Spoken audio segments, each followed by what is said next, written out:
Luego de haberse anunciado una próxima reforma fiscal con la finalidad de colectar unos 122.000 millones de pesos anuales, las alertas se activaron en los diferentes estratos sociales y empresariales del país.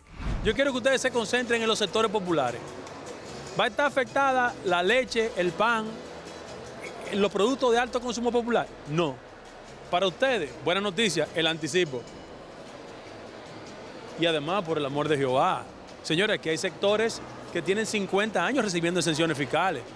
No es posible que cuando tú sumes el 5% del PIB que generan las exenciones fiscales, se traduzca en 355.000 millones de pesos. Y el trato de equidad impositiva respecto a muchos sectores yo creo que es válido. Pregúntenle a los hoteleros si los Airbnb no compiten de forma desigual.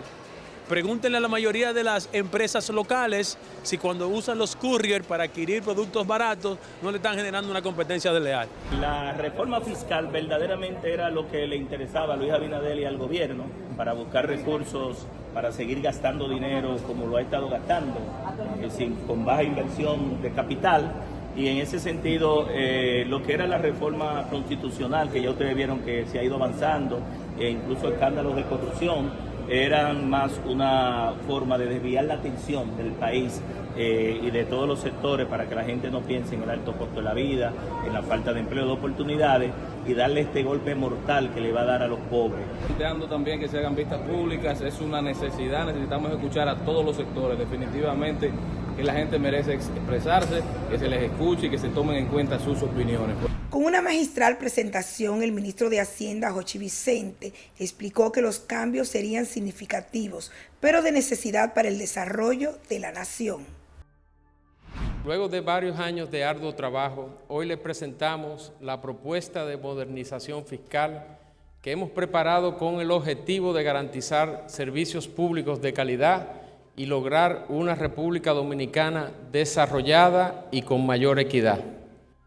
Esta reforma no es en contra de ningún sector, es a favor del país. Estamos comprometidos con realizar las transformaciones que cambiarán de manera positiva a nuestro país, de dar un gran salto para mejorar la calidad de los servicios públicos e infraestructuras y convertirnos en un país plenamente desarrollado. Para esto, necesitamos unas cuentas fiscales sanas. Según Vicente, los ajustes tributarios, como fue llamado, asegurarían igualdad de condiciones para la competitividad de las empresas, garantizarían el gasto en infraestructura sin endeudamiento, modernizaría el sistema tributario para aumentar la recaudación, reducir la evasión, haciendo el sistema más accesible para los contribuyentes. Ningún país puede depender eternamente de la deuda para financiar la provisión de servicios públicos. Y en nuestro caso, cortar esta dependencia significa realizar cambios significativos a la estructura del sistema tributario. Si bien la deuda dominicana es sostenible, la República Dominicana debe de reducir el endeudamiento como mecanismo para financiar el gasto público. No conozco a nadie que no quiera que se mejore sustancialmente el problema de la basura o del tránsito, o que no quiera que se siga reduciendo el problema de la criminalidad, o que no desee recibir asistencia oportuna de calidad mundial cuando tenga que ir a un hospital. Y para hacer todo eso se necesitan recursos. Otro de los objetivos incluye aumentar la inversión en los problemas básicos de los dominicanos, como son seguridad ciudadana, transporte público, atención primaria de salud, gobiernos locales, recapitalización del Banco Central e impacto en el sector eléctrico.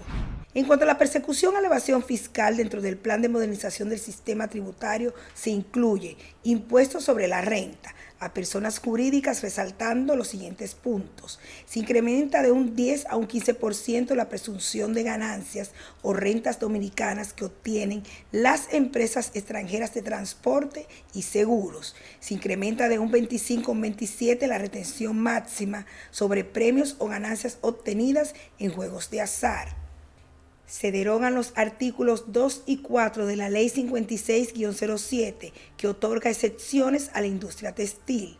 Se derogan los numerales 2, 3, 4 y 5 del artículo 6, el numeral 6 del artículo 10, el artículo 19, los numerales 3 y 4 del artículo 26 y los artículos 33, 34, 35, 37, 38, 39, 40, 41, 42, 44 y 45 de la Ley 108-10 para el fomento de la actividad cinematográfica. Obviamente nos genera mucha ansiedad que a días de nosotros enterarnos de qué va a pasar con una reforma, aún no hemos tenido el acercamiento de ese lado para saber exactamente qué va a pasar con nuestra industria. Es un mal sabor, a lo mejor enterarnos como industria, enterarnos a través de un televisor. Nos encantaría realmente recibir esa consulta también, esa inquietud, cuál es su preocupación, porque nosotros como industria no estamos negados a autorregularnos. Si es necesario generar ciertos cambios para que el gobierno pueda recaudar y nosotros asimismo podamos seguir viviendo, estamos en plena disposición de poder conversar eso. Lo importante es que podamos tener esa reunión como industria. Sobre el impuesto sobre la renta a personas físicas, resalta lo siguiente: se añade un nuevo tramo en la escala de ingresos de las personas físicas para los trabajadores con ingresos mayores a 2.4 millones anuales, 200,000 pesos mensuales, y se establece una tasa de un 27% para esta nueva escala. Sobre los impuestos al valor agregado, el ITEVIS, la propuesta mantiene que la mayor parte de las exenciones al ITEVIS se encuentran en el grupo de alimentos y bebidas no alcohólicas. Luchar contra la evasión tiene una serie de elementos que, si bien tú puedes, y es verdad que hay que luchar contra la evasión y están prestos a ayudar a las autoridades, de hecho parte de lo que nosotros proponemos es combatir el ilícito, mantener los planes que hemos estado desarrollando con las autoridades. Ahora, si tú sigues incrementando los niveles de impuestos, o sea, las tasas impositivas, tú vas a tener más motivación para el ilícito.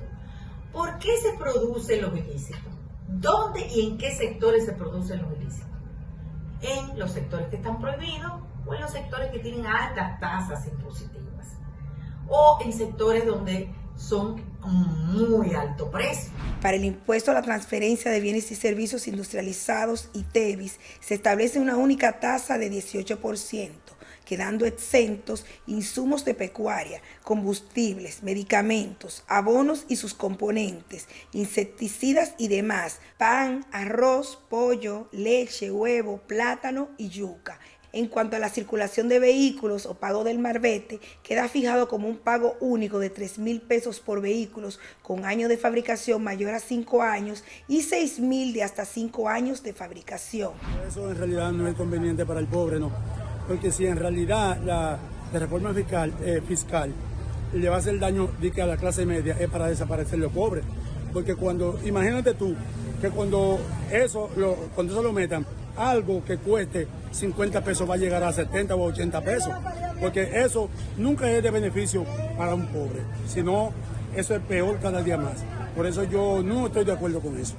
No nos conviene a nosotros los mexicanos, no estamos de acuerdo con esa idea, porque es así, para el pobre, nos necesitamos de tiempo, estamos jodidos el tiempo para el pobre, no estamos de acuerdo en la reforma fiscal. Yo digo que sí, que fue un abuso. Por lo menos yo como chofer, yo digo que me hubieran puesto 500 pesos más, o sea que en vez de 1.500 fueran 2,000 pesos. Bueno, ok, correcto, pero de 1.500 a 3,000 pesos, a nosotros los choferes que andamos quemándonos las pestañas para nosotros llevar el sustento a nuestra casa. Para mí eso fue un abuso. La reforma fiscal anunciada ayer por el presidente Abinader. Bueno, el presidente dice que para el bien de los dominicanos, nosotros esperamos que sea para el bien de los dominicanos y que todo eso no se vaya a fanfarria y pagar risol y cosas de esas, que sea para el bienestar de los dominicanos, porque el palo es duro. ¿Usted cree que esta reforma no afecte a los más desposeídos? Claro, los pobres somos que la pagamos, los ricos no van a pagar la reforma, eso lo vamos a pagar nosotros, eso lo sabe todo el mundo. ¿Y no debería ser al revés? Debería ser, pero el sistema no está hecho así. Ante los planteamientos expuestos, el gobierno central mantiene que la reforma sería la mejor opción que se podría implementar para el avance del país. Esto es un acto de responsabilidad política también. Nosotros pudimos continuar sin hacer nada y realmente no hacer los cambios y las reformas que estamos convencidos que, aunque obviamente al principio tiene un impacto importante, pero que en el mediano y en el largo plazo va a tener un impacto positivo. Con el paso de los años, la evasión fiscal en la República Dominicana se ha convertido en parte de nuestra naturaleza, una naturaleza contradictoria a las exigencias y demandas que hacemos al Estado. Queremos mejores y eficientes servicios, pero a costa de incumplir con nuestras responsabilidades tributarias. En los últimos 30 años, distintos mandatarios se han visto en la necesidad de hacerle frente al monstruo de la evasión fiscal, a los fines de mejorar el sistema de recaudación y mermar el endeudamiento del Estado. Aquí deben hasta los nietos de los que no han nacido. Aquí hemos hecho 35 parches fiscales, que son y que reformas. Que no son más que reforma tributaria, porque la reforma fiscal es una estructuración donde entran no solamente los ingresos que van a mantener la operatividad del Estado, sino también cómo se van a gastar, la racionalidad del gasto de esos ingresos, cómo se van a invertir. Para el año 1992, Joaquín Balaguer promulgó la Ley 11-92 o Código Tributario, que eliminó varios incentivos y exenciones. Para el periodo presidencial 2000-2004, el gobierno de Hipólito Mejía impuso nuevos impuestos a los derivados del petróleo mediante la Ley de Hidrocarburos. Para el 2004, la crisis económica que vivía el país apuntaba a la necesidad imperante de una reforma fiscal. De hecho, una de las promesas de reelección del entonces mandatario era someter esa reforma si ganaba. Para ese año, como hasta ahora, las preguntas vigentes son las siguientes. ¿Sobre quiénes caería el peso de la reforma? ¿Sería equitativo o solo los de abajo moverían la rueda? Los organismos internacionales consideran que una economía tan pequeña como nosotros, que produce unos 125.000 millones de dólares al año, que son más o menos 7 trillones de pesos o billones de pesos, no soporta el pagar 35% de sus ingresos ordinarios tributarios al año de servicios de deuda, entiéndase, sobre todo más de un 23%, casi un 25% en intereses.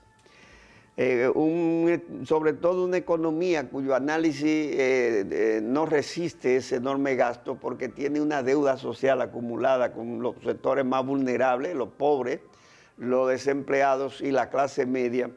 Para el 2006, Leonel Fernández sometió ante el Senado un proyecto de rectificación fiscal y de austeridad en el sector público. La crisis generada con la quiebra de Baninter estaba latente en el sentir económico de la nación. El proyecto sometido por Fernández se convirtió en ley y mantuvo vigencia hasta el 2008. Con esta normativa se buscaba aumentar las recaudaciones en 17.500 millones de pesos mediante la reducción de sueldos a funcionarios, aumento del ITEVIS, congelamiento de la nómina pública, prohibición de las exoneraciones a la importación de vehículos a legisladores. Cabe destacar que en ese proyecto se mantenía el incentivo y la exoneración a zonas francas instaladas en la frontera y polos turísticos de limitado desarrollo. El país puede llegar a un default, es decir, a una incapacidad de pago en el futuro de deuda, como va, si no detiene ese endeudamiento tan creciente y si no lo disminuye. Para el año 2011, nuevamente con Leonel liderando el Palacio Nacional, tomó fuerza el tema de una reforma fiscal. El mandatario sometió un proyecto conocido popularmente como el paquetazo a los fines de recaudar 9.500 millones de pesos, que equivaldría a un 0.5% del Producto Interno Bruto de ese entonces. En ese proyecto se incluyó el servicio de telecable al 10% del impuesto selectivo al consumo de las telecomunicaciones. Se aumentó en 300.000 el registro de bancas deportivas. Se aumentó a un 1.5 pesos por cada 1.000 el impuesto sobre cambio de cheques y transacciones de débito. Las retenciones de los pagos realizados por instituciones del Estado pasaron de un 0.5% de impuesto a un 5%. Como era de esperarse, la entonces oposición rechazaba y satanizaba el proyecto, lo que muestra que el escenario no ha cambiado en estos 30 años de ajustes fiscales. Fíjese usted, aunque la reforma es una necesidad para hacerle frente a la evasión y que grandes y pequeños cumplamos con la responsabilidad tributaria, nuestros políticos no ayudan a crear confianza en los proyectos fiscales, pues acostumbran a defenderlos cuando son gobierno y a criticarlos cuando son oposición. Es claro que les interesa más la silla del palacio, el poder, que crear un consenso que convenza al pueblo. No basta con que se apliquen medidas y que digamos que vamos a hacer y vamos a combatir tal cosa, sino que realmente lo hagamos y que incorporemos toda la sociedad en estos elementos. Hay un elemento importantísimo que en República Dominicana es una tarea pendiente, es el tema de la reforma ética. Nosotros necesitamos seguir transformando la familia para que ellas tengan más conciencia de la ética y del tema del compromiso que tienen la familia, que tienen las personas, en contra de la delincuencia juvenil, delincuencia social y también sobre todo para que sean unos dominicanos mejores cumplidores de las leyes. Es un tema que hay que seguir trabajando en la República Dominicana y que la sociedad civil, el gobierno, todo el sector privado deben incorporarse en esta gran tarea. Para el año 2012, el entonces mandatario Danilo Medina sometió un proyecto de consolidación y sostenibilidad fiscal que se convirtió en la Ley 253-12. En uno de los puntos más significativos fue el aumento de la tasa del ITEVIS, que pasó de un 16 al 18%. Curiosamente, el aumento del ITEVIS propició un despunte de la evasión. Para el segundo mandato del presidente Danilo Medina, específicamente en el 2017, fueron mostrados los resultados de una investigación realizada por el Repositorio Académico de la Universidad de Chile, la cual reveló que la tasa de evasión del ITEVIS en el país era de un 43%, una cifra alarmante en comparación a otros países de la región. Con relación al impuesto del valor agregado, ITEVIS, ¿verdad? Bueno, el gobierno ahora está generalizando el impuesto e incluyendo una mayor base para aplicar el tributo. Pienso que todo lo contrario, el gobierno debió bajar el impuesto, el ITEVIS, no subirlo a lo que pagaban menos y llevarlo a un 18% para todo el mundo. Yo pienso que eso no es correcto, eso lo que hace es fomentar un mayor nivel de regresividad y hace que los consumidores sean los que paguen la reforma en ese aspecto, ¿verdad? Pero además, considerando que están colocando una serie de bienes y servicios que anteriormente estaban exentos. Está bien si se van a colocar para pagar impuestos, pero que no se paguen un impuesto de un 18% porque es muy elevado. Cabe indicar que medidas tributarias que se quisieron tomar en los gobiernos de Danilo fueron criticadas por la oposición. Y volvemos al escenario. Una cosa es con violín y otra es con guitarra. ¿Dónde está el consenso? El cobro es ilegal porque está en contra de las leyes y eso está ampliamente probado, incluso también de los tratados. Y eso lo dije anteriormente y lo reitero hoy. Pero además de lo del cobro, si se quieren crear nuevos impuestos, aquí tiene que haber un pacto fiscal para saber en qué se va a gastar esos recursos y no continuar el malgasto que tenemos en el día de hoy. Hasta este punto podemos notar que cada mandatario llega con su librito fiscal, pero es el pueblo el que paga las vacas muertas. Necesitamos educación y estabilidad tributaria, un código que si bien pueda mantenerse en el tiempo, pueda ajustarse a la realidad de los y las dominicanas y no al capricho de los gobernantes de turno. La llegada del cambio al Palacio Nacional no estuvo exenta del tanteo con el tema de la reforma fiscal, pero la crisis económica producto de la pandemia del COVID-19 y su impacto sobre el bolsillo del dominicano frenó esas intenciones del gobierno en el primer cuatrenio, y eso lo saben hasta los chinos de Bonao. No es el momento de pedir a los dominicanos más esfuerzos, es el momento de estar cerca de la gente. Por eso no vamos a aumentar impuestos. Y hoy quiero anunciarles que no someteremos ninguna reforma tributaria. Ahora, nuestra única prioridad es consolidar la recuperación económica.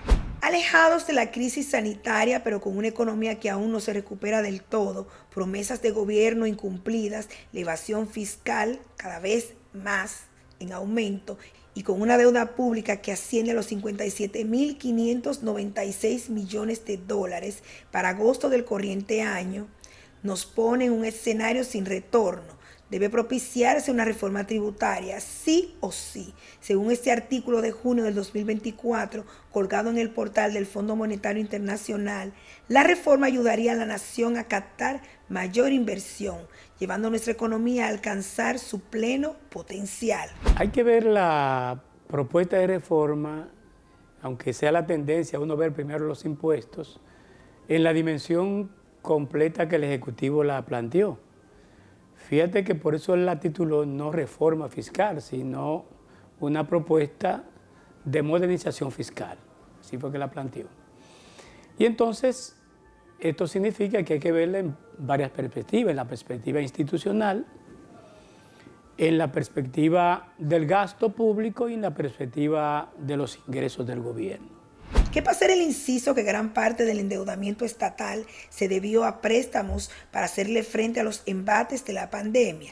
Se debe resaltar el respaldo que dio el gobierno a los programas sociales en medio de esa crisis, la adquisición vacuna contra la enfermedad y el buen manejo que tuvimos en ese orden.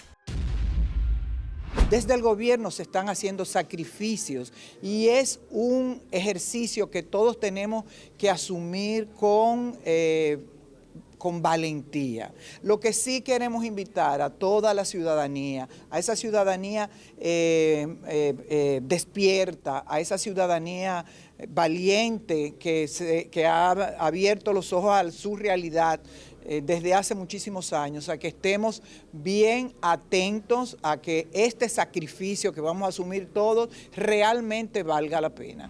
Para su nuevo periodo gubernamental, Abinader y el Cambio tienen la palanca puesta en la reforma. Ahora bien, surgen preguntas obligadas sobre la recaudación de los 122.000 millones de pesos que el gobierno plantea ingresarán a las arcas. ¿Se han fortalecido los mecanismos para evitar el robo dentro de casa? Porque de nada sirve disminuir la evasión fiscal si el dinero recaudado queda a merced de algunos felinos. Digo de algunos felinos, pero todos sabemos que uno que otro funcionario. Ojo, Abinader, pues si bien la reforma podría elevar su gestión a la cúspide, un mal paso podría sucumbirla a la ruina. Con relación al impuesto a la vivienda, al impuesto inmobiliario, yo creo que se está haciendo una actitud muy injusta con la clase media.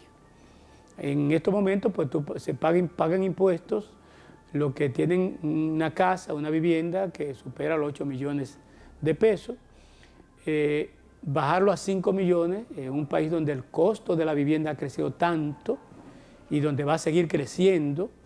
Entonces, una vivienda ya de 5 millones de pesos era lo que anteriormente constituía una vivienda de 2 millones de pesos. Entonces, los segmentos que están colocados en una vivienda de 5 millones de pesos, 6 millones de pesos, que han tomado adicionalmente a eso un préstamo hipotecario con una tasa de interés elevada, entonces estamos afectando a una clase media que ha venido creciendo con el tiempo y entonces como querer empobrecer a esa clase media. Entonces yo pienso que lo más recomendable es que este impuesto, al contrario, sea lo que sean viviendas superiores a los 10 millones de pesos y la alícuota o la tarifa sea más alta, ¿verdad? Es una forma de impactar más a los pudientes y menos a los menos pudientes.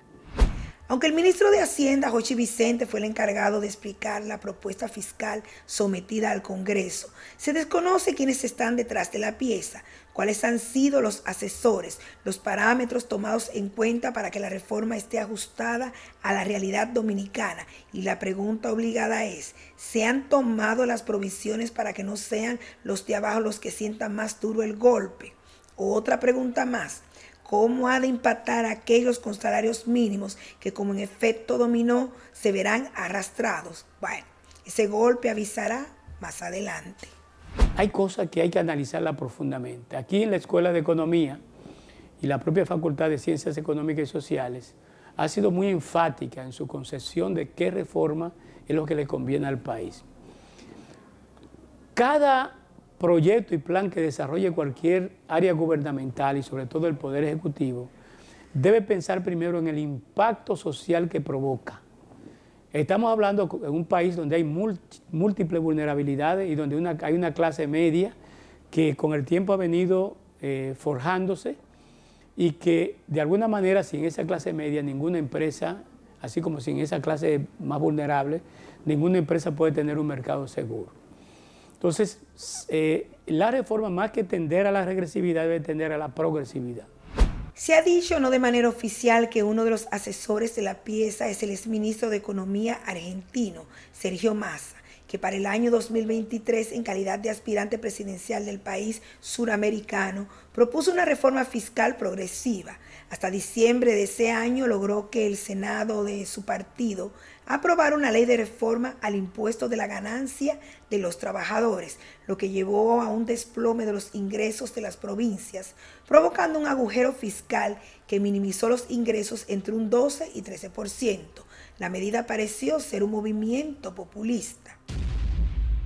Creo que es un buen momento para comenzar a incentivar la incorporación de la inteligencia artificial en los cambios y el gobierno seguirá aumentando la transparencia fiscal y el acceso a información en tiempos reales acerca del gasto público de los tributos. Aunque no se sabe qué tanto tenga metida las narices el argentino en nuestra reforma, claramente no hay un punto de comparación entre ambos países, que viven realidades sumamente distintas. Pero una cosa a tener en cuenta: aquí no queremos populismo ni un agujero fiscal peor del que ya arrastramos por años. No, yo no conozco nada de eso. Pero ya que la hizo y él es el gobierno de todos los dominicanos, hay que aceptarlo. Pues ahora mismo no sé ninguna, no. ¿No he escuchado hablar tampoco de la comunidad? Dígame. ¿Te has escuchado hablar entre la comunidad sobre la reforma?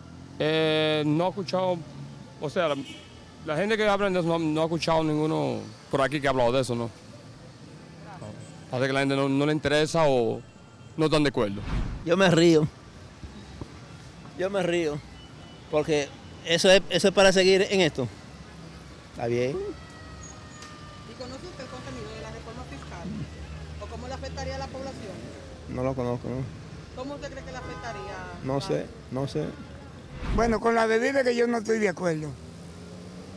Porque uno que trabaja poco y que no la suban. Porque la comida la conseguimos en cualquier sitio. ¿Qué tú opinas? ¿Y cómo usted cree que afectaría la reforma fiscal a la sociedad? Como yo no tengo carro, está bien todo. ¿Está usted de acuerdo con la reforma fiscal? No estoy de acuerdo. Porque es que hay muchas cosas que no están en las cosas que uno ve. Mira nosotros, lo mismo los pobres. ¿Qué vamos a hacer? ¿Y usted conoce el contenido de la reforma? No, ¿Cómo afectaría a la población? algunas cosas conozco, no todo. Porque yo sé que hay muchas cosas que van a afectar y otras no. Eso no va a afectar a los pobres, a los ricos sí. A los ricos, pero a los pobres no. ¿Y usted conoce el contenido de la reforma fiscal? No bien, pero yo lo que estoy contento porque yo soy pensionado. El problema es que la reforma fiscal, el dominicano tiene que saber que un país tiene que funcionar organizado. Y obligatoriamente aquí hay que aprobar la reforma fiscal. ¿Para qué? Para que la economía vaya balanceada. Yo no tengo mucho conocimiento de lo que se trata de la reforma fiscal, pero después que sean bien para el país, que hagan lo que tengan que hacer. Yo lo que no entiendo es que si van a hacer la reforma, que la van a hacer, suban el salario y búsquenle que hacer a la gente, que la gente no tiene nada, no tiene trabajo, desempleado, para uno poder subsistir en este mundo tan difícil. ¿Cómo usted cree que afectaría la reforma fiscal a la sociedad? No, porque ya para mí es una obligación ya. Eso no afecta a nada. Es un mes o dos. Después ya vuelve el país otra vez a su normalidad. La propuesta de modernización fiscal del cambio ha tenido sus detractores y defensores, pero desde aquí apelamos al consenso y al diálogo. Es responsabilidad de todos frenar la evasión y propiciar el respeto tributario para hacer del país una nación donde los de arriba y los de abajo gocemos de las mismas oportunidades. La reforma puede que parezca un tema político, pero no debe serlo. Es una necesidad de Estado, una necesidad de progreso.